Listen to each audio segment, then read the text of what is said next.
On January 23, 2017, the serene suburb of Woodland Hills in Los Angeles was shaken by a brutal crime. Fabio Cement, a prominent figure in the hairdressing industry, was found murdered in his own home. As the investigation unfolded, it revealed a web of deceit and betrayal that extended into the very heart of his family. This is the story of Fabio Centi, a man who achieved greatness only to be brought down by those he loved. Fabio Cemento was a respected and beloved figure in both his community and the hairdressing world. Born in Italy, Fabio immigrated to Canada, where he began his journey in the hair industry. His talent and dedication quickly propelled him to the top, earning him a position as a high-ranking executive at Wella, one of the leading hair care companies. Fabio was a visionary. He had an incredible passion for his work and a genuine love for people. He was always so supportive and generous, both as a mentor and a friend. Fabio's success afforded him and his family a life of comfort and luxury in Woodland Hills. He was married to Monica Centi, and together, they had 2 children. On the surface, they appeared to be a perfect family, but behind the facade of their idyllic life, there were underlying tensions and secrets that would ultimately lead to tragedy. Fabio's murder would expose a darker side to his family's story, unraveling a plot of cold-blooded betrayal. The investigation into Fabio's murder revealed that this was not a random act of violence. It was a meticulously planned crime, orchestrated by those closest to him. Join us as we delve into the Fabio Cement case, exploring the intricate details of the investigation, the shocking revelations, and the pursuit of justice that followed. On the evening of January 23, 2017, Monica Cement returned home from running errands, expecting to find her husband, Fabio, in his usual cheerful mood. Instead, she was met with a scene of unimaginable horror. Monica said, "Fabio, are you home?" Just after that, Monica, screaming on phone with 911, "Help my husband. He's been attacked. There's blood everywhere. My husband, he's been stabbed. There's so much blood. Please send help quickly." With Monica's frantic 911 call, police and emergency responders rushed to the Cement home. Upon arrival, they found Fabio Cement lying on the patio, motionless and covered in blood. The officers quickly secured the scene and began their investigation. When officers arrived, it was clear that Fabio had been the victim of a violent attack. There were signs of a struggle, and the blood spatter indicated a brutal assault. They immediately began to canvass the area for any potential witnesses or evidence. Neighbors said, "We didn't hear anything unusual that night. It's such a quiet neighborhood. I can't believe something like this could happen here." As investigators combed through the scene, they noted several key pieces of evidence. There were no signs of forced entry, suggesting that Fabio might have known his attacker. The scene appeared to have been staged to look like a robbery, but valuable items were left untouched. The investigation took a critical turn when detectives discovered that Fabio's expensive sports car was missing from the driveway. This initially supported the robbery theory, but further scrutiny raised more questions. Fabio's body was transported to the Los Angeles County Medical Examiner's office for a thorough autopsy. The results would provide crucial insights into the nature of the attack. Fabio Cali suffered multiple stab wounds to his neck and upper body. The wounds were deep and inflicted with significant force, indicating a level of rage and intent. The cause of death was exsanguination or blood loss due to the severing of major blood vessels. The autopsy also revealed defensive wounds on Fabio's hands and arms, suggesting that he fought fiercely against his attacker. This finding reinforced the notion that the attack was personal and targeted. With the autopsy results in hand, detectives now had a clearer picture of the brutality of the crime. The focus of the investigation shifted from a random robbery to a deliberate and premeditated murder. Police are pursuing all leads in the murder of Fabio Cement Mali. We urge anyone with information to come forward. This was a heinous crime, and we are committed to bringing the perpetrator to justice. As the investigation deepened, the detectives began to uncover a web of lies and deceit, pointing to those closest to Fabio. The truth behind his murder would reveal a shocking betrayal that no one could have anticipated. Let's take a look at Fabio's life and career. Fabio Cementi, affectionately known as Big Daddy in the hairdressing community, was born on May 13, 1967, in Italy. His family moved to Toronto, Canada, when he was a child, where he would eventually find his calling in the world of hairstyling. Even as a kid, Fabio had this incredible charisma. He was always the one everyone gravitated toward, and he had a passion for creativity that was apparent from a young age. Fabio's passion for hairstyling began in his teenage years.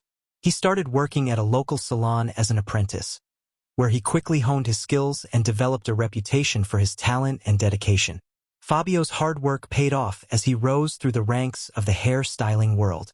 His breakthrough came when he joined Wella, a leading hair care company, where his innovative techniques and charismatic personality made him a standout figure. Over the years, Fabio became a top executive at Wella, earning numerous accolades and industry awards. Fabio was a visionary. He wasn't just about cutting hair, he was about transforming lives. He brought so much energy and creativity to the industry. People looked up to him not just for his skills but for his kindness and generosity. Fabio's influence extended beyond his professional achievements. He was a mentor to many aspiring hairstylists, always willing to share his knowledge and support the next generation. His contributions to the industry were widely recognized, making him a beloved figure in the hairstyling community. Despite his outstanding career, Fabio was deeply committed to his family. He married Monica, a woman who shared his Italian heritage and values. Together, they had 2 children, a daughter and a son, who were the center of Fabio's world. Fabio adored his family. He was always talking about Monica and the kids, how proud he was of them. They seemed like such a happy family, always doing things together. Fabio and Monica's marriage, however, was not without its challenges. Friends and family would later reveal that the couple had their share of problems. Fabio's demanding career often kept him away from home, and there were rumors of infidelity and financial stress. Despite these challenges, Fabio and Monica worked hard to maintain a united front. They were active in their community, often hosting gatherings and participating in local events. Their home in Woodland Hills was a place of warmth and hospitality. The Cementists were always so welcoming. They threw the best parties, and you could see that they really cared about their kids. It's hard to believe that something so awful could happen to such a nice family. As successful as Fabio was in his career, the Cementi family enjoyed a lifestyle of relative luxury. However, beneath the surface, there were financial pressures that added strain to Fabio and Monica's marriage. Fabio was very generous, often to a fault. He loved to provide for his family and didn't hesitate to spend on things that made them happy. But there were times when the expenses outpaced the income, leading to some financial stress. Aside from financial pressures, Fabio's personal life was also under scrutiny. Rumors of extramarital affairs surfaced, further complicating his relationship with Monica. These rumors, coupled with the financial strain, created a volatile environment in the Cementi household. Despite these challenges, Fabio remained focused on his career and his love for his children. He was determined to provide them with the best life possible, even as he navigated the complexities of his personal and professional worlds. Fabio was under a lot of pressure, but he never let it show at work. He was always the consummate professional, always smiling and willing to help. It's tragic that he couldn't find that same peace at home. As the investigation into Fabio's murder continued, these personal and financial stresses would become crucial elements in understanding the motive behind the crime. The facade of a perfect family was beginning to crack, revealing the darker truths that lay beneath. The investigation into Fabio Cementi's murder began with a meticulous examination of the crime scene. Detectives combed through the Cement home, looking for any clues that could shed light on the brutal attack. Among the critical pieces of evidence were the knife used in the attack, which was found discarded in the backyard, and a set of footprints leading away from the scene. Investigators also found signs of a struggle, with blood spatter indicating Fabio had fought fiercely against his attacker. Detectives knew from the beginning that this was a targeted attack. The level of violence and the absence of any forced entry suggested that Fabio knew his assailant. Our priority was to gather as much forensic evidence as possible to identify the perpetrator. The forensic team worked tirelessly, collecting DNA samples, fingerprints, and other trace evidence. Fabio's missing sports car was later found abandoned a few miles away, adding another piece to the puzzle. With the initial evidence in hand, detectives turned their attention to interviewing those closest to Fabio. Monica Cementi, Fabio's wife, was the first to be questioned. Her account of the day and her reactions were crucial in understanding the dynamics within the family. Monica said Fabio was in good spirits that day. "We didn't have any major arguments recently. I can't believe someone would do this to him." While Monica's grief seemed genuine, detectives noted inconsistencies in her statements. Friends and neighbors were also interviewed, revealing a mix of admiration for Fabio and hints of underlying tensions in his marriage. Interview with neighbor: "Fabio was such a nice guy, but there were times we heard arguments from their house. It seemed like they had their issues." Colleagues at Wella described Fabio as a dedicated professional, but some hinted at the pressure he faced and rumors of extramarital affairs. These interviews painted a complex picture of Fabio's life, filled with both success and personal turmoil. As the investigation progressed, detectives began to identify potential suspects and motives. The first major breakthrough came when they discovered a series of suspicious financial transactions and communications between Monica and a man named Robert Baker, a local fitness trainer. Detectives found several large withdrawals from Fabio's accounts and texts between Monica and Robert that suggested a much closer relationship than just friends. This raised significant red flags. Robert Baker was brought in for questioning. Under pressure, he revealed that he and Monica had been having an affair for several months. He also admitted that they had discussed Fabio's life insurance policy, worth over $1 million. Robert said, "Monica and we were in love. She told me about Fabio's insurance policy, and we started talking about a future together, but I never thought it would lead to this." The discovery of the affair and the life insurance policy provided a clear motive for Monica. Investigators also found evidence linking Robert to the crime scene, including matching footprints and DNA on the discarded knife. Police spokesperson said they have gathered substantial evidence linking Monica Cementi and Robert Baker to the murder of Fabio Cementi. This includes financial records, communications, and forensic evidence. Both suspects have been arrested and charged with first-degree murder. With Monica and Robert in custody, the case against them seems strong. However, the complexity of their relationship and the premeditated nature of the crime would make for a compelling courtroom battle. The pursuit of justice for Fabio Cementi was far from over. As the investigation into Fabio Cementi's murder progressed, detectives were piecing together the puzzle that pointed towards a calculated and premeditated crime. Key breakthroughs in the case came from a combination of forensic evidence, financial records, and digital communications. One of the pivotal moments in the case was when we discovered the financial transactions. Large sums of money had been withdrawn from Fabio's accounts in the weeks leading up to his murder. This was highly suspicious and led us to dig deeper into Monica Cementi's activities. The financial records revealed a series of transfers and withdrawals that coincided with meetings and communications between Monica and Robert Baker, a local fitness trainer. Another crucial piece of evidence was the digital footprint left by Monica and Robert. Text messages, emails, and phone records indicated an ongoing affair and discussions about Fabio's life insurance policy. The evidence pointed towards a clear motive: financial gain from Fabio's substantial life insurance policy. Detectives knew they needed concrete evidence to secure arrests, so they decided to employ surveillance and undercover operations. Surveillance operations were initiated to monitor the movements and interactions of Monica and Robert. Detectives wanted to gather more evidence to solidify their case and ensure that both suspects were implicated beyond any reasonable doubt. Surveillance officers set up covert surveillance on both Monica and Robert. We tracked their movements, recorded their interactions, and monitored their communications. It was critical to capture any incriminating behavior or discussions. The surveillance footage provided valuable insights into their relationship and further confirmed their involvement in the murder plot. However, detectives needed more direct evidence of their complicity in the crime itself. An undercover operation was launched to gather direct admissions from Robert. An undercover detective posed as a friend of Monica's, someone who could be trusted and who was interested in helping them with their problem. Undercover detective said, "So Monica told me you guys have a plan. What's the deal with Fabio?" Robert replied, "Yeah, we had to get rid of him. Monica's been through hell, and we just want to start fresh. The insurance money will help us do that. With the surveillance footage, financial records, and direct admissions from Robert, detectives were ready to make their move. Arrest warrants were issued for both Monica Cementi and Robert Baker.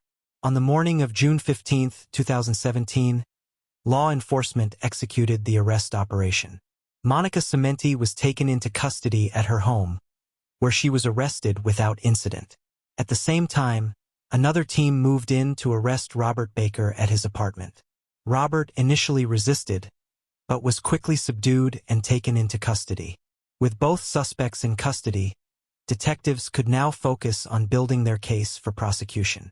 The arrests marked a significant step towards justice for Fabio Cementi, but the legal battle was just beginning.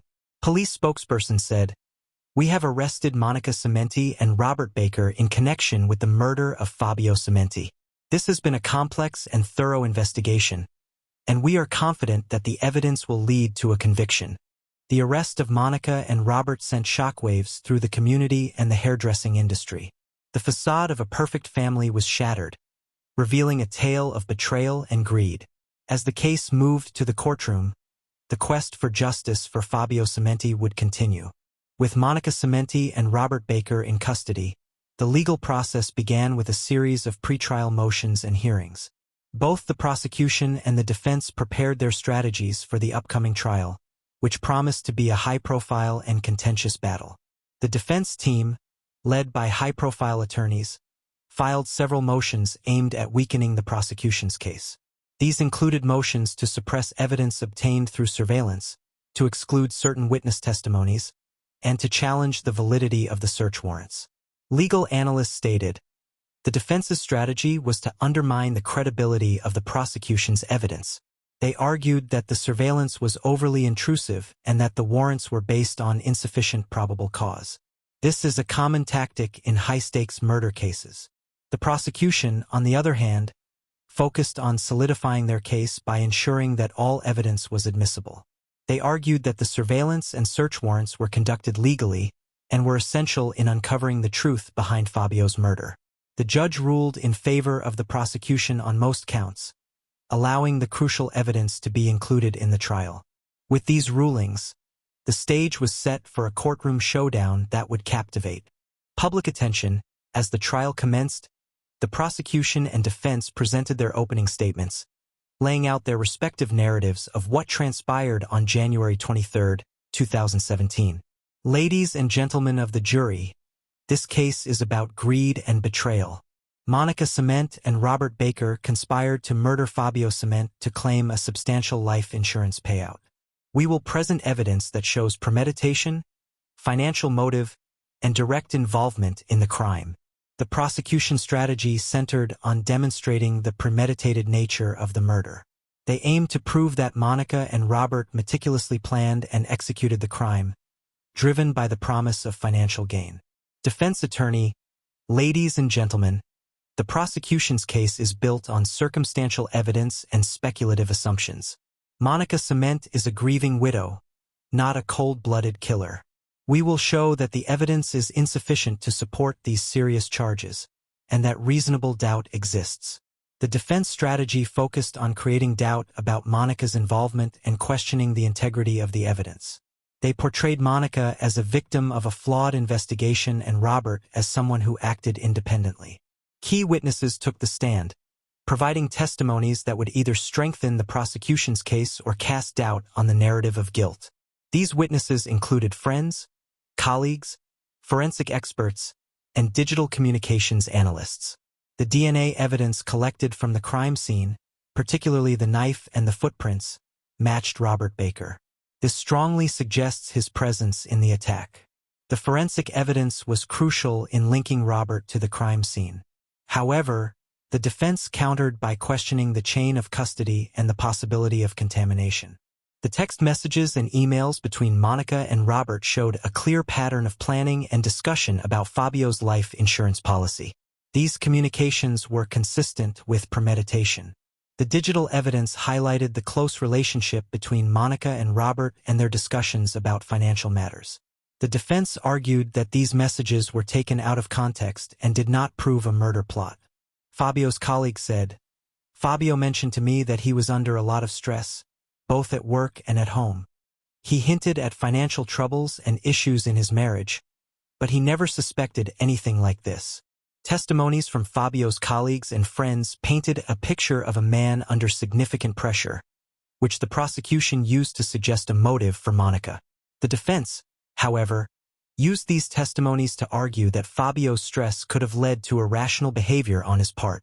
Prosecutor: "The evidence shows a clear and deliberate plan by Monica Cimenti and Robert Baker to murder Fabio Cinti.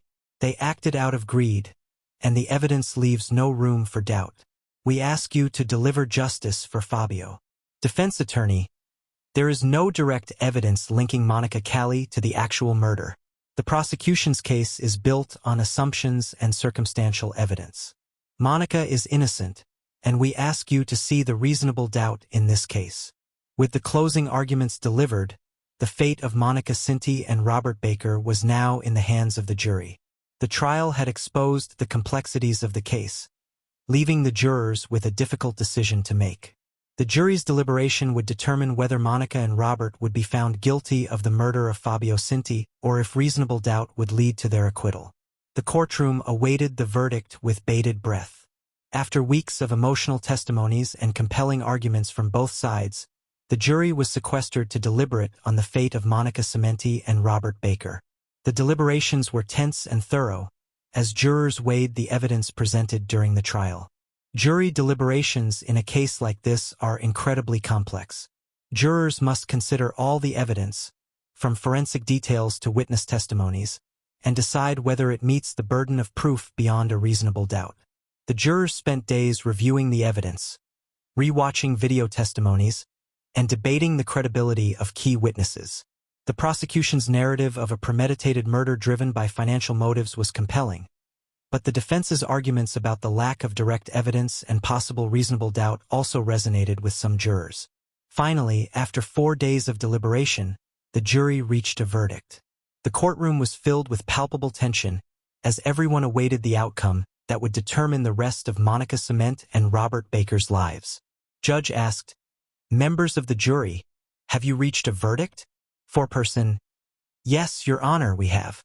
The foreperson handed the verdict forms to the bailiff, who then passed them to the judge. The room was silent as the judge read the verdict.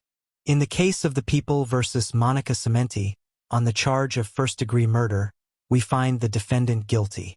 In the case of the People versus Robert Baker, on the charge of first-degree murder, we find the defendant guilty. The guilty verdicts brought a sense of closure to Fabio Cinti's family, though the pain of his loss remained. For Monica and Robert, the verdict marked the beginning of a new chapter, one filled with consequences for their actions. With the verdict delivered, the court moved to the sentencing phase. This phase allowed the prosecution and defense to present arguments regarding the appropriate punishment for Monica and Robert. Fabio's daughter also said, "My father was an incredible man who didn't deserve this.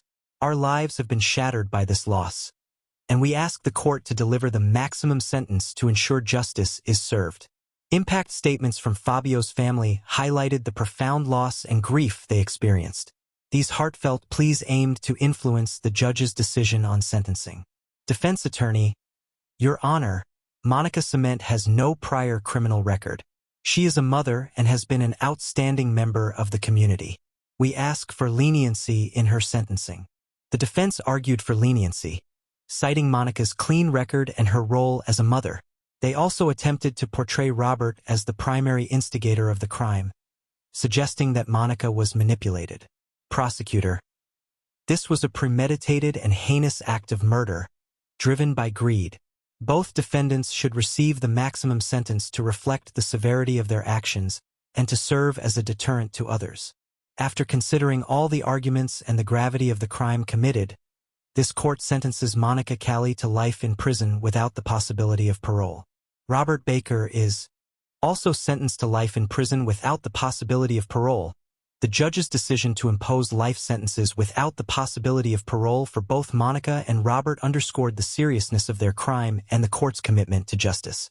Fabio's family expressed relief and a sense of justice following the sentencing. Their statements to the press reflected both their ongoing grief and their gratitude for the support they received during the trial. The hair-styling community and local residents reacted to the verdict with a mixture of sadness and relief. Fabio's legacy, as a talented and kind-hearted professional, was remembered, and the community rallied around his family in the aftermath of the trial. A vigil was held in Fabio's honor, as friends, family, and colleagues gathered to celebrate his life, sharing stories and memories that highlighted his positive impact on those around him. Fabio Cti's tragic death brought to light the dark consequences of greed and betrayal. However, his legacy as a loving father, dedicated professional, and cherished friend continues to inspire those who knew him. Years after the trial, the long-term effects of Fabio's murder continued to shape the lives of those around him. His family established a foundation in his name, dedicated to supporting aspiring hairstylists and promoting charitable causes Fabio cared about.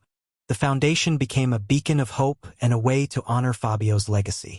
It provided scholarships, organized community events, and supported local charities. Fabio's influence in the hairstyling world also endured, as the Fabio Cali Foundation sponsored competitions and workshops, ensuring that his passion for the industry continued to inspire new generations.